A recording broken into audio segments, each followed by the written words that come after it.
வார விடுமுறையை ஒட்டி திருச்செந்தூர் முருகன் கோவிலில் குவிந்த ஏராளமான பக்தர்கள் 5 மணி நேரத்திற்கும் மேலாக காத்திருந்து சுவாமி தரிசனம் செய்தனர். திருச்செந்தூர் சுப்பிரமணிய சுவாமி கோவிலில் மண்டல பூஜை திங்கட்கிழமை நிறைவு பெற உள்ளது.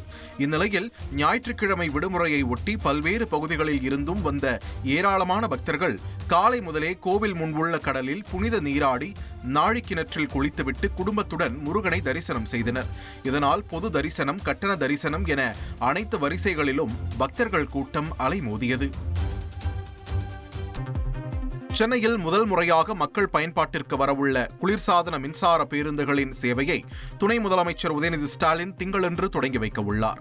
சென்னை வியாசர்பாடியை தொடர்ந்து 2ஆம் கட்டமாக பெரும்பாக்கம் பணிமனையில் இருந்து 233 கோடி ரூபாய் மதிப்பிலான 55 ஏசி மின்சார பேருந்துகள் உட்பட 135 மின்சார பேருந்துகள் இயக்கப்பட உள்ளதாக மாநகர போக்குவரத்து கழகம் தெரிவித்துள்ளது.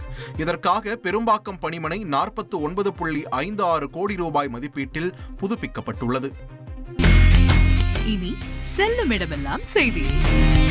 தந்தி டிவியின் வாட்ஸ்அப் சேனலை ஃபாலோ பண்ணினா செல்ல இருக்கும் இடமெல்லாம் செய்தி.